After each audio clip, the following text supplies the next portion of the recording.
Hi, my name is Aaron Parnas. I'm an attorney, I'm also an aspiring news reporter, and welcome to my YouTube channel. Now, I wish I was starting this YouTube channel under different circumstances, but this channel is going to be a little different from a lot of the content you see on my TikTok, Instagram, and elsewhere. I'm going to be giving you all the news you need to know on a day-to-day basis in 10 minutes or less. And today, we have a lot to cover. So today, the big stories, and there are a few of them. First is Iran and Israel. Israel and Iran are currently on the brink of a large-scale conflict in the Middle East.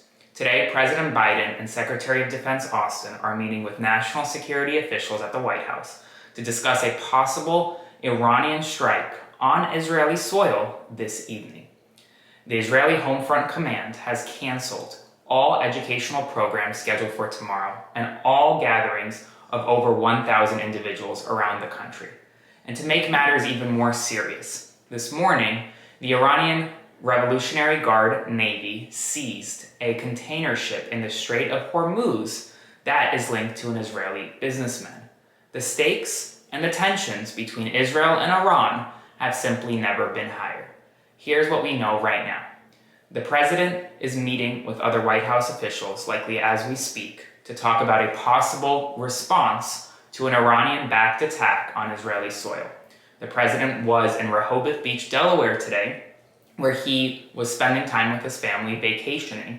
He cut his vacation short, spending less than 1 day in Delaware, to go back to the White House due to the ongoing security threat posed in the Middle East. Now, a lot of folks have asked, well, what would the United States do if Israel were to be attacked? And the simple answer is the United States has recommitted to protecting Israel from any attack by Iran. The United States in the past day or so has moved significant military assets into the Middle East to protect both American interests, which including American soldiers and American bases in the Middle East, but also in the event Iran launches missiles at Israel to be able to help intercept some of those missiles. Now, what could an Iranian attack look like? We honestly don't know, but the worst possible scenario for Israel, and that Israel is preparing for right now, is an attack that includes up to 100 cruise missiles and one-way suicide drones targeting Israeli military facilities throughout the country. It would be a very serious attack, it would be a very large-scale attack, and it would be one that is difficult to defend against. This evening, Israeli Prime Minister Benjamin Netanyahu is going to be meeting with the Israeli War Cabinet to discuss the possible attack from Iran, but also possible retaliation strikes and maneuvers for the Israeli military if and when Iran attacks. Now, ultimately, the Israeli response to any possible attack will likely be dependent on the scope of the attack, but also how many civilians, if any, are killed.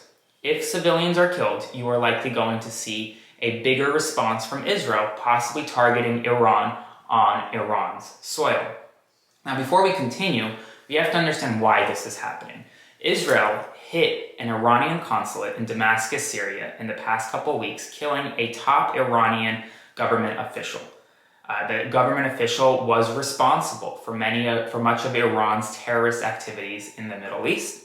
The Israeli strike killed him and other Iranian officials in Damascus, Syria, and destroyed part of the Iranian consulate.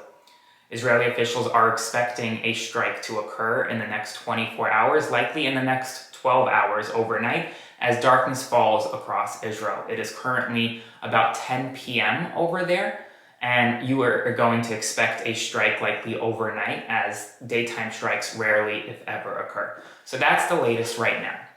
Here in the United States, we have big news as Donald Trump is heading to trial on Monday, April 15th.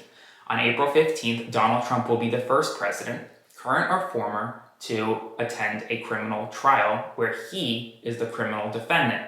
As you know, this is the Stormy Daniels hush money payment trial, and Donald Trump is facing 34 felony charges related to the hush money payment made to Stormy Daniels. Now, these felony charges are punishable by up to 5 years in New York State prison.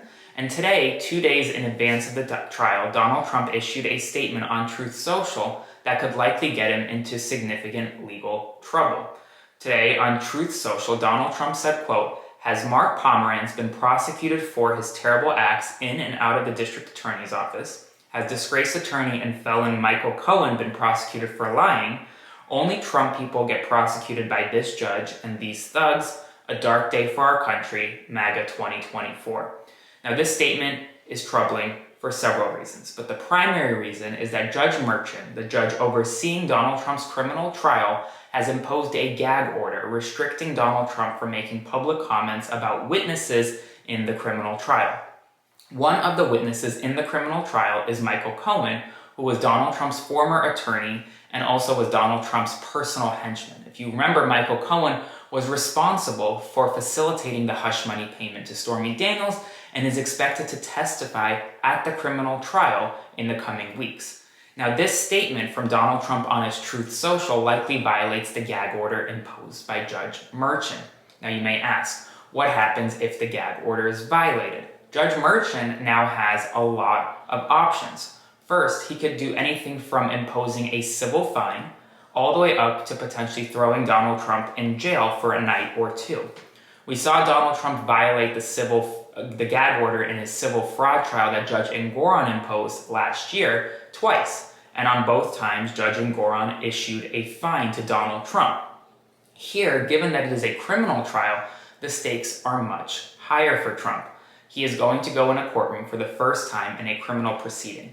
And unlike a civil proceeding, here, the ultimate punishment if Donald Trump were to be found guilty is possible jail time. It's no longer just a possible monetary payment. So the stakes truly could not be greater.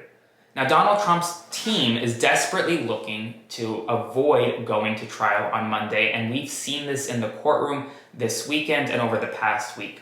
Donald Trump's attorneys have tried on 11 separate occasions to delay the upcoming criminal trial for a number of reasons, from filing a writ of prohibition, arguing that Judge Merchan can't issue some of the rulings that he has, to saying that there's the wrong venue for the trial, to saying that there's too much publicity for the trial. All of these attempts have failed because a lot of them do not hold legal water. So Donald Trump's trial will begin on April 15th, which is tax day, ironically. Jury selection will begin, and this is what you should expect. You will have to pick a jury of 12 people who are fair and impartial to Donald Trump and the proceedings. These individuals do not have to not know who Trump is, which is almost impossible given the fact that he has almost universal name recognition. They merely have to be fair and impartial. And over the next couple weeks, you're going to have questioning of jurors in New York, 6 at a time, until a jury is picked, a jury of 12 plus 6 alternates. You're then going to have a criminal trial that lasts 3 to 4 weeks, and then jury deliberations, which could last anywhere from an hour all the way up to several days, a jury verdict, and then sentencing if Trump is convicted.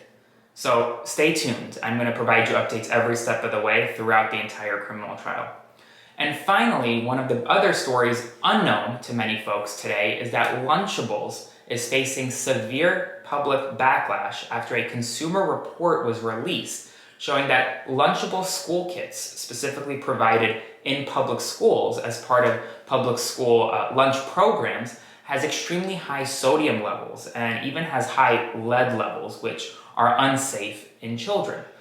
These Lunchable kits were compared to the Lunchables sold at your grocery store on the shelves, and they were found to have higher sodium, higher lead concentrate, and other higher poor mineral contents that could pose dangers to your children. And as a result, consumer watchdog groups are now asking the U.S. Department of Agriculture to pull these Lunchable kits out of school lunch programs. So folks, this is all the news you need to know about in under 10 minutes today. Obviously, there's going to be a lot that's going to be happening in the next 24 to 48 hours with Trump, Iran, Israel, and more. And I'll provide you updates every step of the way. So if you enjoy this content, be sure to go hit that like button, hit that subscribe button, help grow this channel, and I look forward to seeing you tomorrow.